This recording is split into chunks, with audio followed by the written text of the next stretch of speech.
Hello, this is Chaos, going live with a slightly different type of stream. So, I think this... Okay, so I need to do it like this, cool. Right, so yeah. So through December, I have been blind swapping. And the reason has basically been, felt like I'd got into a bit of pattern playing. And pattern clicking the owls. And pattern doing, like, most things, to be honest. And I kind of just wanted to change that and see like what this would result in, what I would feel like, and what things. So first, straight off, my win rate overall did not drop. My overall win rate, this is about where I am on stream generally, but this loaded very, very different weighting. I got a 5 rotating streak, which I'm really pleased by. Because blind swapping, never picking the owl, just going absolute, like, chaotically on it, that's really good. Like, obviously it's not really good by the standards of, like, high-level streamers and the, like, people competing for world records, but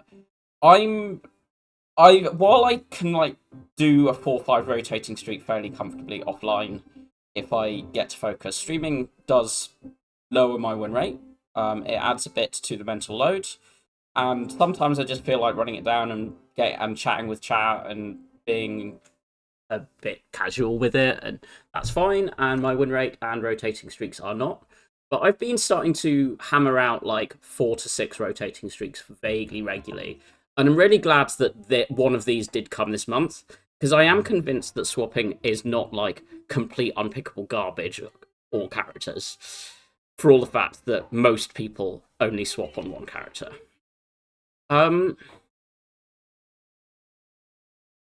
Worth saying that 2 of these wins are co-ops. This is not completely reflective. I possibly should have done those on a different profile, but 2 of these wins were non-swap co-ops on Clad. So this is actually like 525, slightly lower than normal. So this is 5 out of 30. 18% win rate, not 22. I'm pretty sure that's right. 17%, 16.6. So yeah, so this should be lower. This is not reflective. Silent is the one that really suffered, and this is no surprise to me.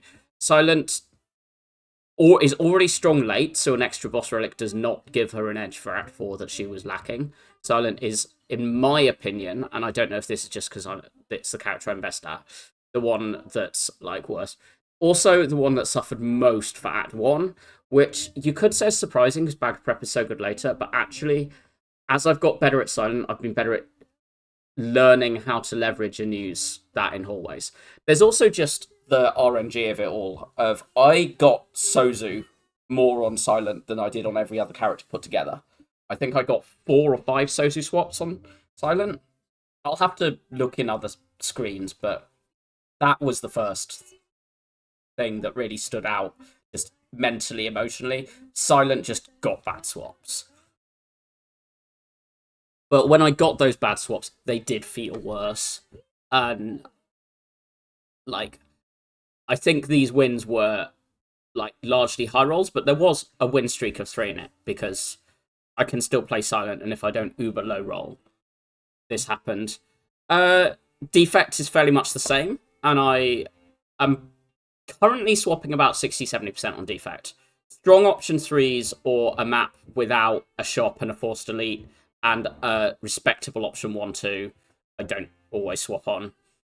But Defect is the character where most people swap, and the win rate barely affected. I will pull up the previous 2 months, which is what I'm comparing to, because I think October, November is my best on-stream Spire generally.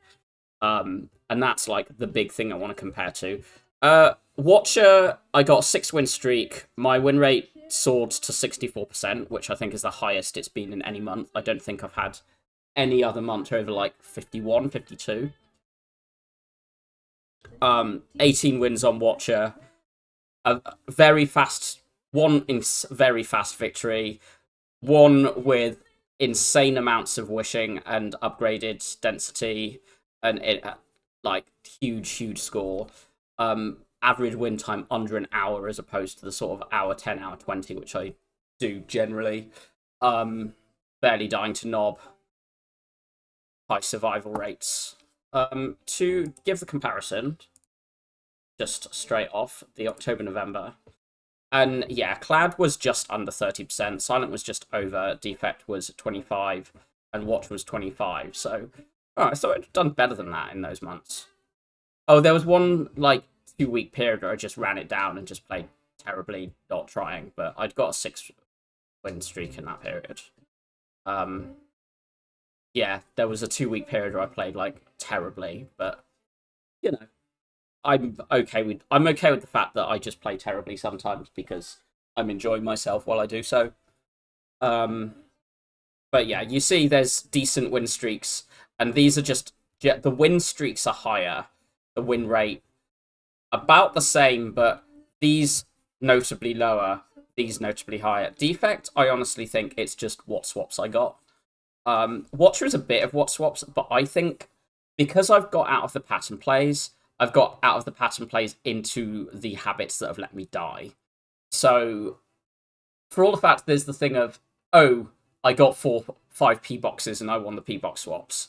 There is just, this is my Watcher problem. 65% win rate in Act 1.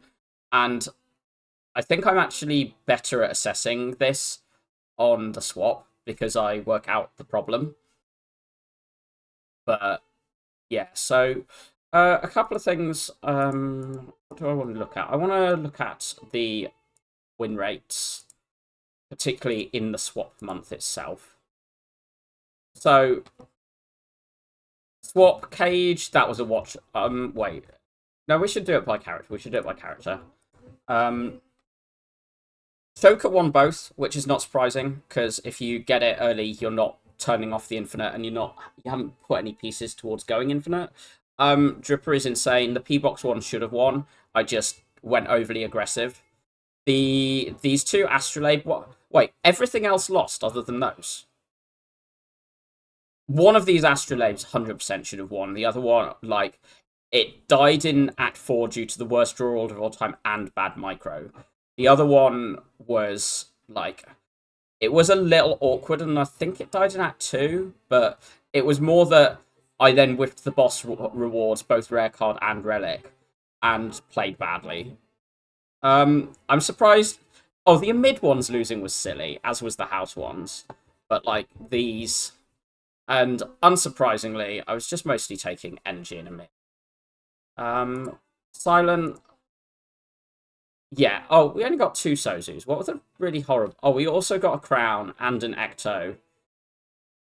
And a couple of chokers. We kept on dying on Dripper swaps, which I think was... This is where I felt I fucked up. Because Dripper, I think, should be a good swap. If you're not happy swapping into Dripper, you shouldn't be swapping. And some of this was... 2 of these were maps. But I think this highlighted to me how blind swapping on Silent just has to be awful. And even the good swaps aren't that consistent. Like, this is player error. And to be honest, Choker is not an awful swap on Silent, it's just bad later. But, yeah. And what I picked after is not particularly interesting there. The defect ones, winning the 2 battery I was really happy with. This, I think, this battery is something I've been wanting to work on and go, okay, I understand the problems and I understand how to utilize this, because arguably more than anything else that gives you some late game power, it weakens you the most Act 1 because you can't even zap dual cast turn 1. The bell was good. The winning bell was good. The losing bell was bad. The hammer loss was like, we saw literally no good upgraded cards all run, even despite taking combats. And so the only 3 upgraded cards we got were from Astrolabe. So I feel like the loss wasn't that it was hammer, it was the rest of the seed. The Astrolabe should have won. The pyramid was I played like ass and sent it. The P box was a tough Act 1, but I should have still got out. Inserter is the other one that I really think I need to work on, because I think this is like an important one you need to be able to utilize Act 1. One of these I actually like got reviewed a bit by some other players and like chatted to and asked to run down the seed. And I didn't go to a floor 3 shop because there were loads of question marks, and I wanted to find card rewards, and then I didn't find the card rewards and walked into an advanced hallway and took 40 something to Gremlin Gang because I had no attacks. And then the shop has Ball Lightning in it, and people play fine, even despite just dodging Act 1, because you get 2 Ball Lightnings and a Glacier and a defrag. And then Echo at the end of the act. And this really asserted to me that if you don't have a shop, you need to have a direct plan for what you do on the swap. And I've always like kind of believed this. I say always, since I started focusing on Spire and talking with players that are better than me, all of this. But I think that was a real, this taught me a lesson moment, not just, oh, I've screwed up. The Watcher, I don't care about looking at these. The ones that lost are not surprising. Sozu, Stone, Ecto, Crown. The Lab losing was... I'm going to find that Lab run in, actually, because this was... Yeah, I'm going to find that Lab run, because I can't remember it. Lotus is, if you get out of Act 1 and get the things that make it good, it then scales. But Lotus is bad on your bad turns, and this is why it's a harder swap. Hammer, I shouldn't have lost one of these runs. So the one I won, I got an upgrade in Act. I got an upgrade event in Act 1, an upgraded eruption, and then I found Tongs, and then I found Lesson, and it was insanely free. The other two were, one of them I still managed to get the eruption upgrade semi-early, and then I just played like an idiot. But like this, I think Watcher 60% is where I should be on how the strength of the character is. And I think one of my problems for Watcher is I lose focus and I lose concentration, and then I do something stupid. Whereas here, every time I was doing something stupid, it was leaning into something. The Snecko loss I felt was unfortunate, but the 2 wins I was pleased with how I played. The Ecto loss, I took an Omniscience end of Act 1, and it was the worst card I had. And this really, if an energy swap where you have anti-scaling isn't the time to take Omniscience, when is? And this really told me I'm not going to pick Omniscience unless I have Snecko. And I think what I do believe that at the very top level, Watcher shouldn't be swapping. Oh, I have a viewer's scammer. So I do believe at the very top level, Watcher shouldn't be swapping. And this is because it just adds a loss condition.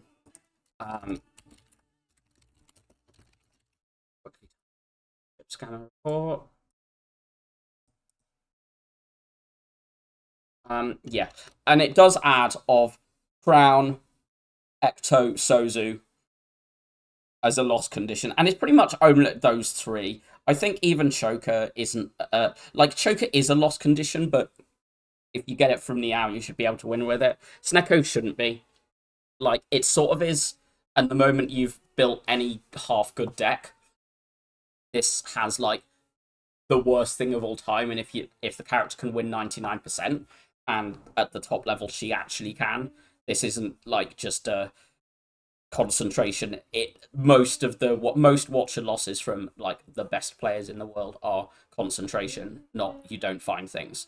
And the Snecko absolute low roll that you fear does happen the 1 in 1,000 times, and that can actually be more of a loss condition than how strong the character is.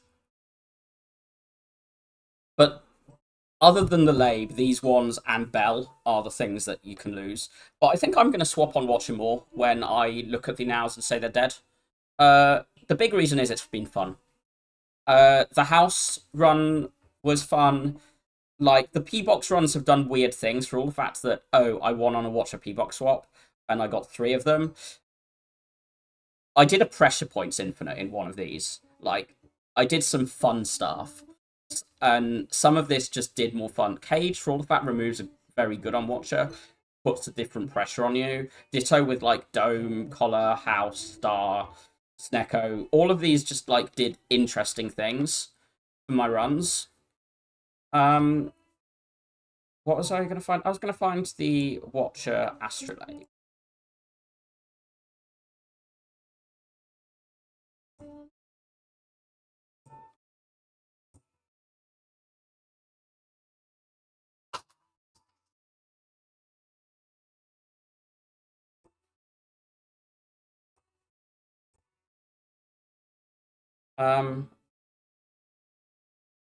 Astrolabe. Watcher? What?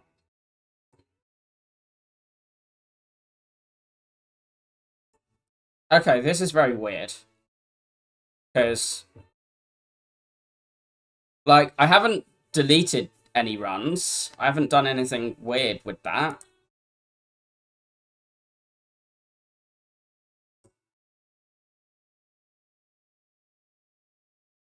Just try it manually. It's only for this month anyway.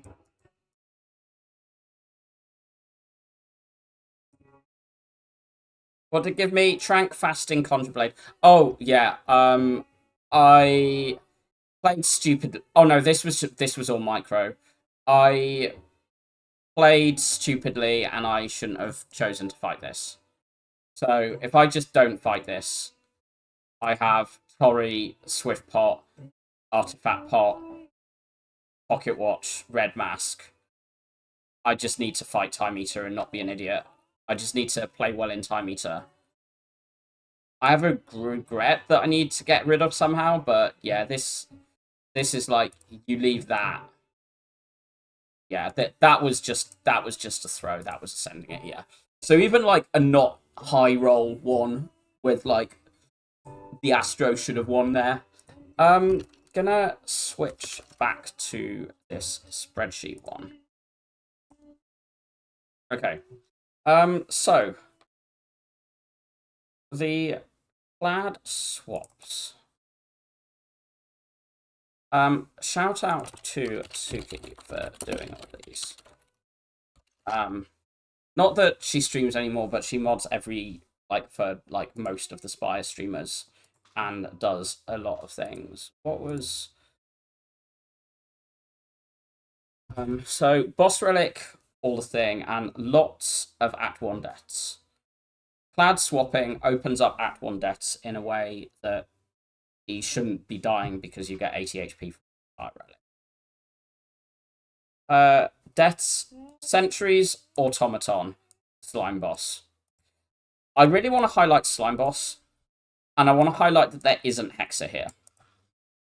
Swapping is good against Hexa. Not in a it's better than the good options, but swapping is good against Hexa because you don't need to leverage the HP through the act. It rarely costs you as many upgrades, and it helps you get a piece that's stronger for that direct strength. Slime Boss, you need HP and you need cards, and you often need your key damage cards upgraded. And the upgrades that you usually lose from like not swapping, that you're still upgrading your pommel, you might upgrade your shockwave, you might upgrade like a corruption or an energy thing, depending on what your swap is. You're probably not upgrading things like chemo, twin strike as much, because that's what you give up on the resting when you're like bleeding out and struggling. And I really think that don't swap into Slime Boss, be more open swapping into Hexa, consider it in Guardian if everything is actually what the Clad swapping plan should be. Dying to Slime Boss on swapping did not surprise me. The fact that I didn't have a single Lagger death, I only had one Knob death, but I had all of this Sentries, and I want to say that this Exordium Thugs was also actually a Sentries death. Sentries have been like, I've been working directly on how to play against Lagger on Clad anyway. I'm gonna open up the run history of my previous ones. So here again, Sentries, Automaton. a lot in the previous slime boss, but as many Hexa as slime boss and more lagger than sentries. Still only one knob. But like generally these runs have got later. They've gone later. I also played more of them, like this is a 2-month sample, so it's 57 as opposed to 24, which like cool. That's fine. But these sentries deaths very much. I think the HP taxing of sentries and the hallways running in, and actually the HP tax of carrying a Feel No Pain in a deck that's not doing anything with it, is real.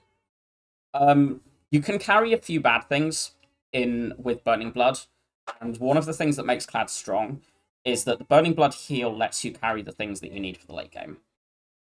And as long as you can leverage the Burning Blood heal into this drafting, and into your pathing, and into your decision making, it's really strong. But if you don't get to because you're picking garbage to deal with Hexaghost, because you're overdrafting for Sentry's Lagger, then this is a problem. And this is the thing of there are maps where what you need to do of farming elite, there's not enough value to beat the ghost. And swapping can open that up if the Niao is dead. And I really do. This has reaffirmed to me, particularly the fact that my deaths were to Slimbo. Like so many, like half of these Act 1 deaths are to Slimbo. With 1 Knob, 1 Exordium Thugs, 3 Sentries. And like, I'm gonna look at where the damage is as well. Just in Act 1. There.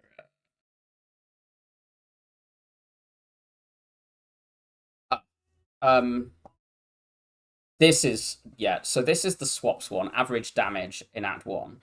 So, Knob 15, Lagavulin 15, Sentries 22, Guardian 22, Hexa 18, Slimbo 22. But bear in mind, Hexa, I'm very rarely going in on more than about 20 HP, 20, 25 HP. So while this is very close, the fact that this isn't any deaths is, like, big deal to me. And the fact that while I was prepared, I didn't even die running up to Hexaghost on the swaps. And some of this will be, I swapped into better things. Like, I'm not going to say this is, like, oh, swapping makes you not die to Ghost, including in the map. But I also died preparing for Slime Boss. I died preparing for Slime Boss. As well as, like, 2 Slime Boss, I think. Is that? I guess. Yeah. No, I think I'm interpreting this wrong. I think because this is only once you've reached the floor. Yeah, I think this is only once you've reached the floor, so now I just died. I only died to these. But yeah, like, sentries, if you fight sentries, I'm dying 41% of the time. If I fight Lagger, the swap opens up things like the Bash Carnage at the same turn. And this is one of the things around the Clad swap into energy. You just make Carnage a better card. You make Sever Soul a better card. And like a couple of these like mid-tier 2 costs. Even like Clothesline, Sever Soul become better. And they are arguably at their best against Lagger. 2 costs should be a bit better against sentries. And I think there is a bit of like the RNG and what you faced. But that like really did to me highlight this was garbage. Cards. What did I draft?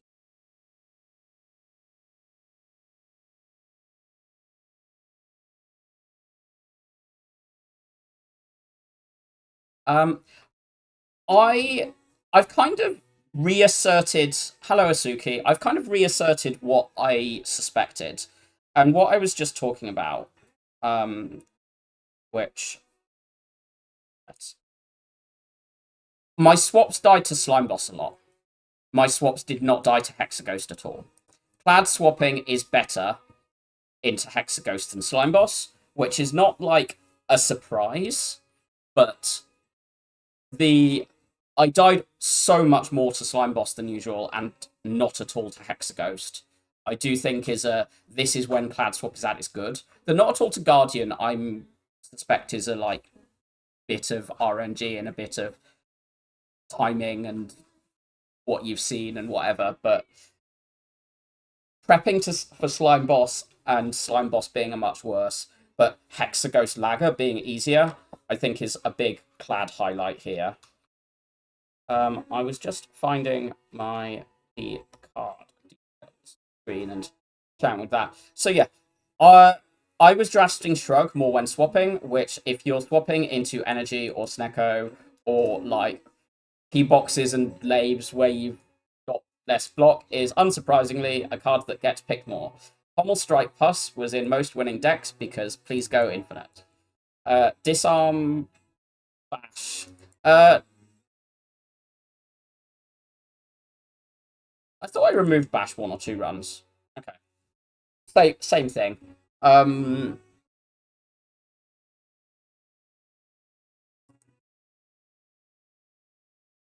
Cade.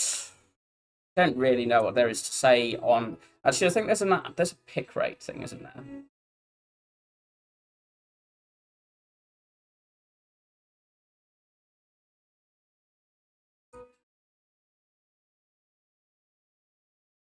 I probably should have reminded myself of what these different tabs have before starting this stream, but oh, upgrades. I don't think that's that interesting. The relic stat. Oh, path summary. Paths are probably going to be interesting. So pathing, and I want to do these as comparisons again. Where is pathing?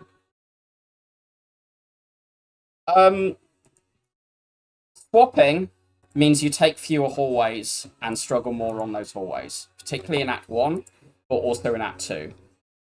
Like max 7, max 8. The 1, 2, 3, or being incomplete Act.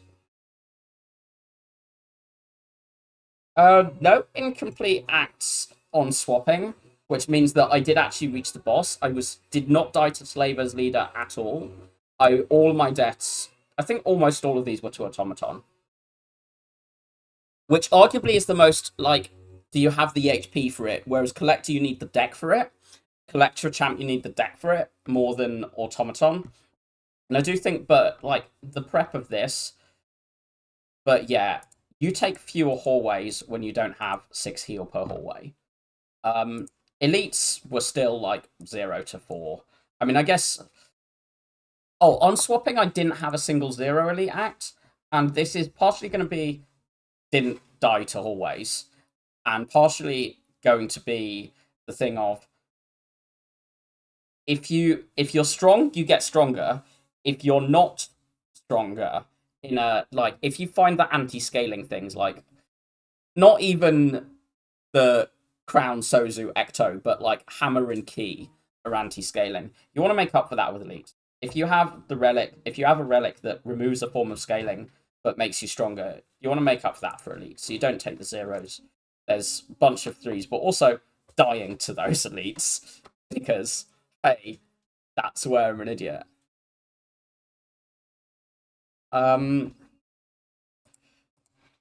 Yeah, event. Hello, Happy New Year. A few hours away, but and to you. Maybe it is to you. Yeah, I think that is probably the key thing on the pathing on Clad.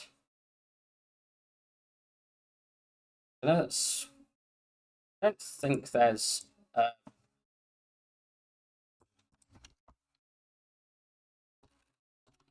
Is there a particular silent concept I want to find in this?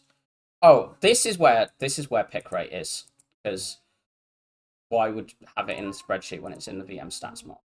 So swapping card pick rate, battle trance even higher than normal. This is also I rate battle trance to the gods anyway, but I saw 12 shockwaves. Okay, seeing 12 shockwaves in Act 1, I should not have only won 5 of these. That is premium card. I probably suspect that the 5 ones I run were all ones where I took a battle chance. I know I lost one with Reaper, but like these high tier ones are not at all surprising to me. The big thing is, I think I only saw 2 Carnages, and I think this is part of how it went worse, because part of my swapping on Clad idea is you make this card and the similars stronger, and if you don't see it, because seeing only 2 Carnages in 20-something runs, yeah, 2 Carnages, 24 Perfected Strikes. The Perfected Strike floor 1-2 will have just been picked all the time. Chemo, again, this is going to be the... If these are turned down, they're going to be in the second half of the act, once I already think I have damage, or on the P-Box swaps. This Dark Embrace is much, much higher on the swap, and this is much higher than my normal. I do not pick Dark Embrace in Act 1 outside swapping. Or I do, but it's below skip. Armor, by contrast, way down. I think this card is a boss fight card. It is an Act 1 hallways, or it is boss fights, and it needs an upgrade. And I think the swapping my armor goes down. It probably is like 40% normally. I will check with the previous 2 months. I mean, Carnage, I just saw more, so I picked more, is the thing. But armor is the one where I'm interested. Yeah. Oh, actually down. True Grit seems really low pick rate to you. True Grit is a bad card if it's unupgraded, and I do not spend an upgrade on it. It is a bad unupgraded card.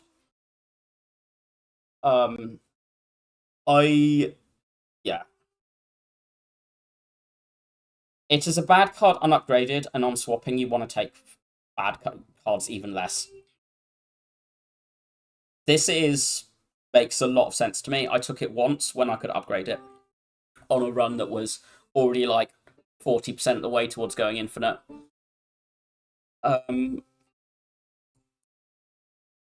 Even adding in the previous, going to the previous, yeah. I picked it 6, which was probably more like Guardian Desperation, but I do not rate this card in Act 1. True Grit to me is it comes green, so Toxic Egg or in Act 2, 3, and you're trying to build towards infinite, and you already have other pieces to get there. You need those pieces to justify this card. This does link in with the Dark Embrace metric. If you are valuing Dark Embrace as a premium, you must pick it in Act 1 if you see it, and you're not dying for it. True Grit does get better, but it's the whole... Amongst the top players, and again, very, very definitely does not include Beyond Clad. Like,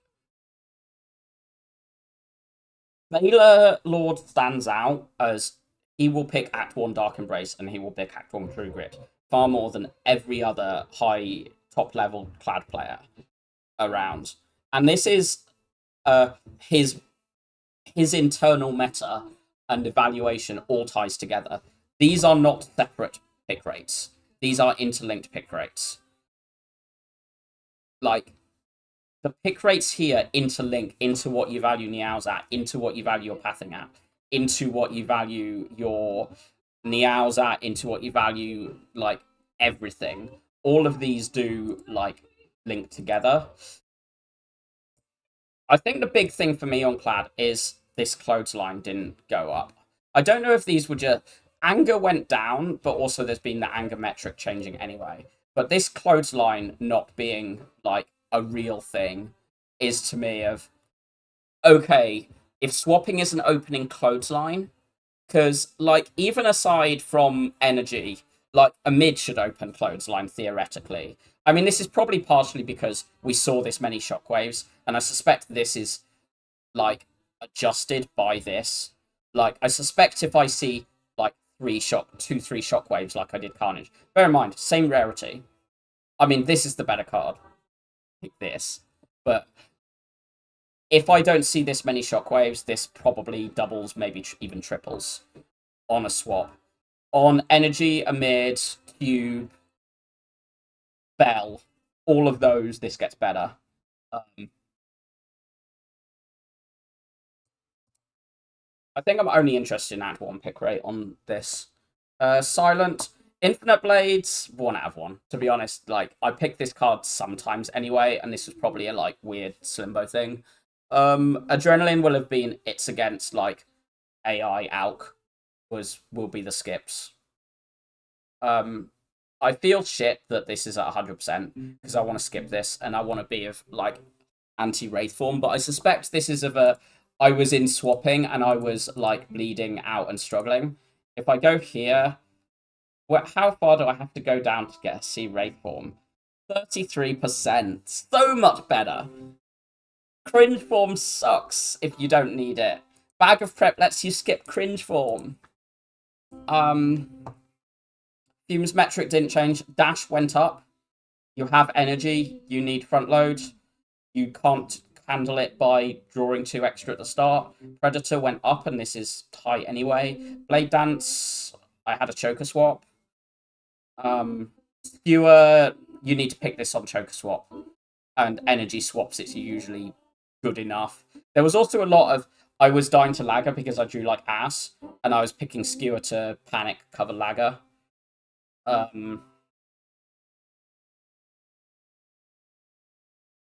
Don't think any of these are surprising. Maybe accuracy, but like if Blade Dance is less than 70, you don't necessarily have the shivs already.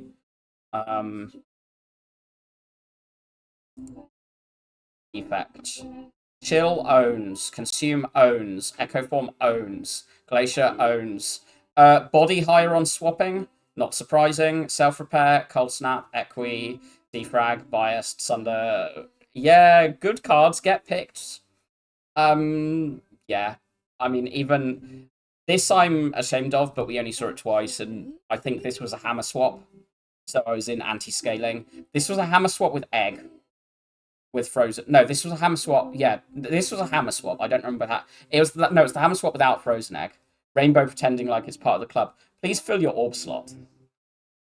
I mean, yeah, it's not as good as the stuff above it, but please fill your orb slots. Several of these were mid-act. This is not end of Act 1. X cost more powerful. X cost more powerful with energy swap, with a mid, with Snecko. Yeah. Like, this was one where I went up, and I think I overpicked it. I think I overpicked the Tempest on swapping. I don't think there's anything interesting in this side. You could maybe say Hyper Beam. I wasn't picking Meteor Strikes, but this is because they were against the good things. Or in a very weird position. I do think this shouldn't be 0%, but this is just a quirk. Rip and Tear being literally 0 surprises me, but again, it's that sample size. The Watcher swap picks, well, these didn't change. These top ones didn't change. The fact I even skipped one Meditate, I think this was a second Meditate. I don't think this was the first Meditate. I think, yeah, this was a second Meditate where I just saw 2 Meditates in Act 1. Most of these cut skips were second cuts or P boxes. Wheel Kick going up on swap, absolute 100%. You have energy, get the draw and the 2-cost draw and bonk card. Big. I pick this more on energy swap. Energy and Snecko, I pick Wheel Kick. Not a change. This will be way down from the previous 2 months. Like, that is going to be the big change. Okay, not 0.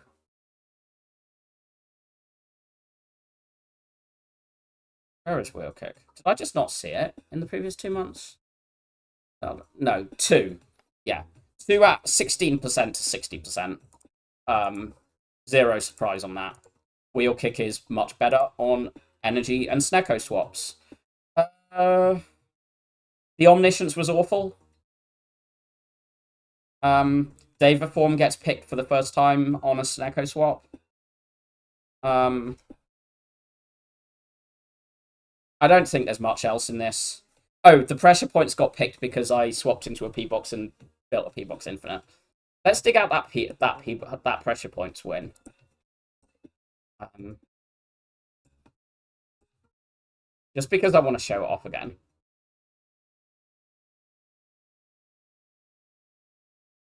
Yeah, I mean, this run was just Snecko into P box wins.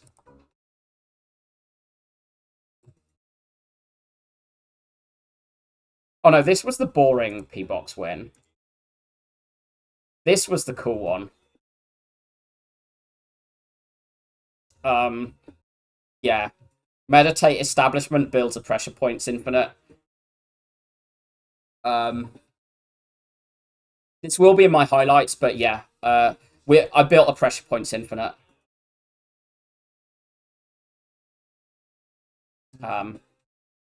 Meditate Establishment to cheapen costs of Cut Through Fate Empty Mind and go infinite with pressure points.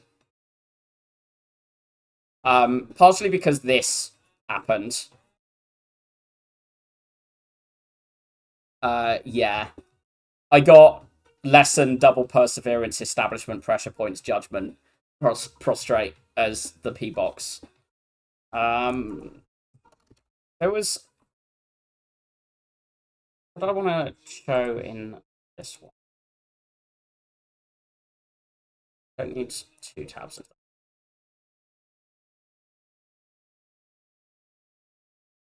Put this back on.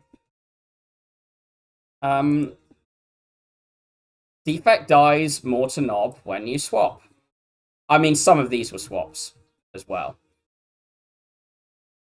But, like, the Knob proportional deaths on swapping, higher.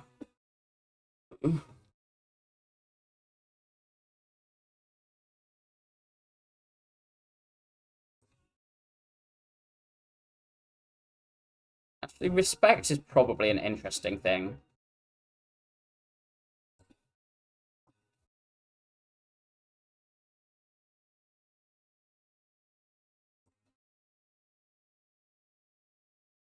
I don't think there's much to say about these blue keys. Like, cross character. Like, the runs themselves is the pattern, but...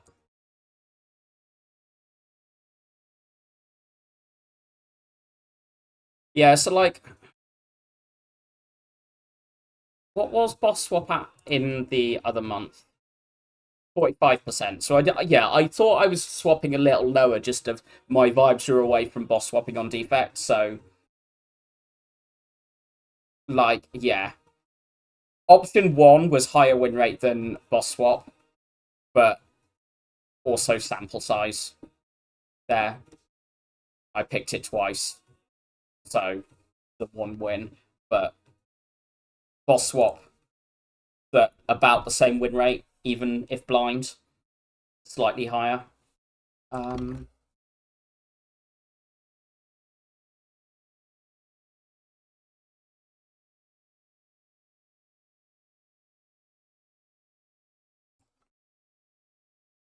Yeah, I think the big thing that I really do feel is standing out is like this, that my watcher went so up from the finding the runs more interesting made me win so much more.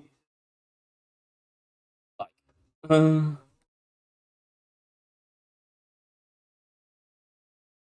it really affirmed to me that I just need to like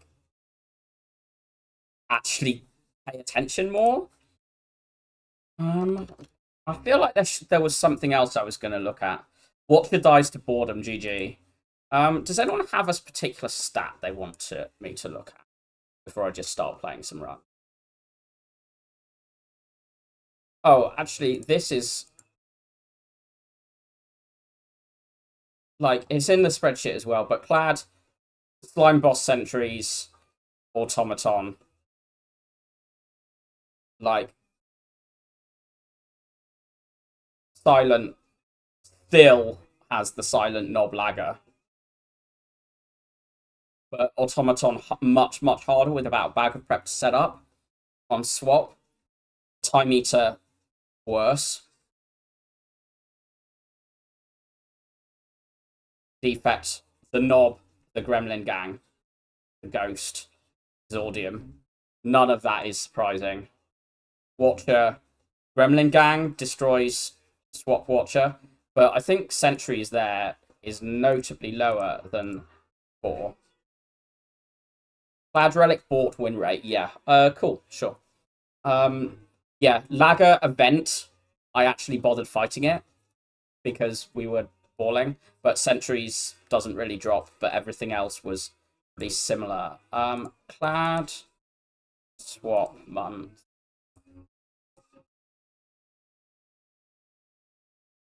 Relic win rate when purchased. Buying relics owns. Obviously there's a bit of sample size of like different ones. Like yeah, I think this is, and unless I go for the whole year, which sure we can go for the whole year. Boot has 100% win rate when bought. Yeah. A lot of these one-offs are just you have the money for this. Captain's Wheel, Champ Belt, Egg, like Tungsten Rod. These are actually just 999 gold wins. These are 999 gold wins largely. Bread Banch is not a surprise. Flower is amazing. Flower is a genuinely such a like high value common relic on Clad, who is energy hungry. Because also Clad is one of the characters who can most set it up. You can like this is premium. This is premium, and Flower is generally bought once you've already like you generally don't buy Flower in Act 1 shops because you just need to buy front load. If you're buying Flower, it's usually because you've seen a non-energy relic and you're in Act 2, Act 3, and you've got a non-energy boss relic. But if you've got to pick a non-energy boss relic, you're probably already winning. And then getting energy to support a Snecko, a Pyramid, a Bell, a Cage, a Labe, a P-Box. Insanely good. And it's like, you're already in a good position because you've got into Act 2 without an energy relic, or with an energy relic, but so much draw you want to spend your money on Flower over the other things. And then this makes that run better.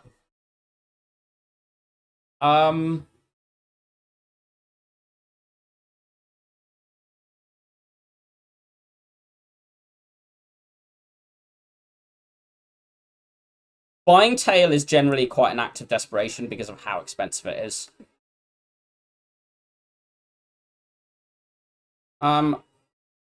Relic win rate, I don't think. The fact that Pyramid's so low is absolutely me being bad. Also, that 3 of my swaps I just like walked in and died to Sentries into Knob.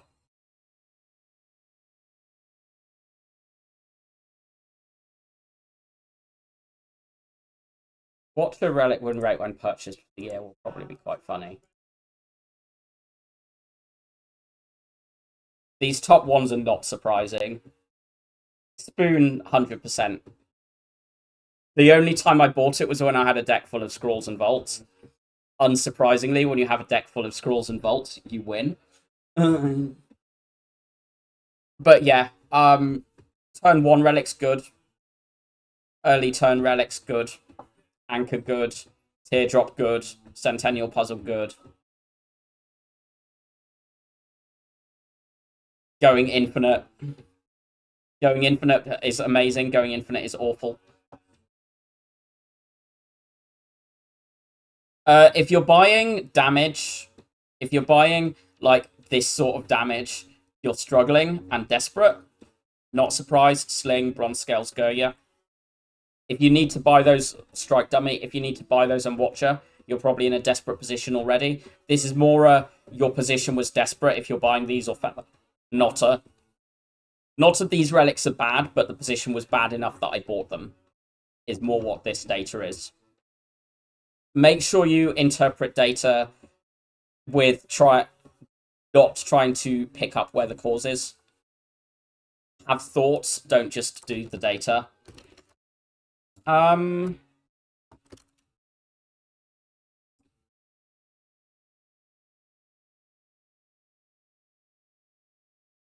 this is going to be fun.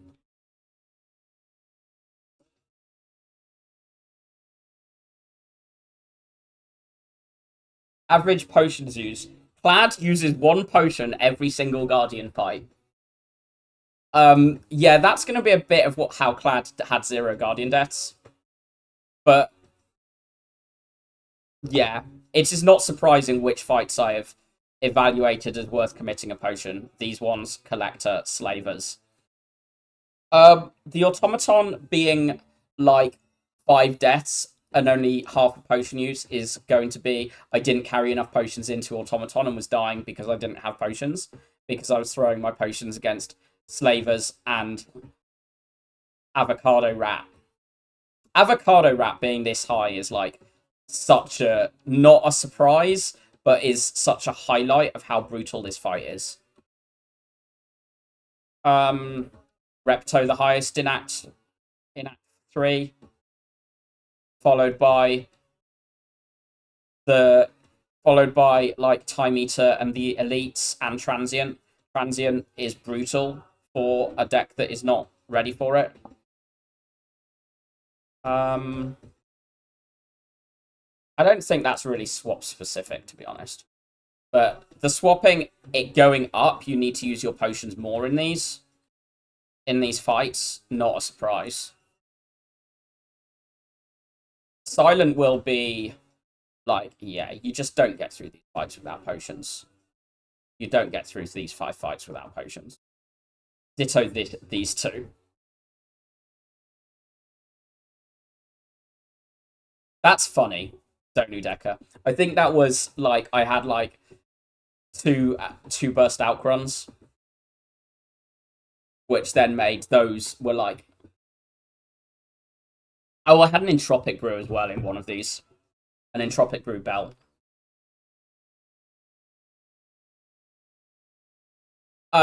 Defect was throwing a potion virtually every knob fight, and still that was all the like biggest cause of death. Ditto Gremlin gangs half the time. Defect does not respect Lagavulin, particularly on swapping. Again, not a surprise. Orbwalker's Repto respect. The rest of Act 3 do not respect. Art. This is probably going to be that I didn't have Swift Pot's Gambler's Brews. This is going to be when I had Swift Pot Gambler's Brews and the draw fell out like that. I used them. When I didn't, I saved pots for heart. Watcher. Sentries terrifying. Do not respect Act 1 other than Sentries. Respect Sentries, Ghost, Guardian. Otherwise, who cares? Respect Slavers. Cultist and Chosen is worse than all the bosses and the elites other than Slavers. I'm not surprised by that, to be honest. This is a horrible fight. Again, if you fight this, you have the potions that you're willing to throw at it.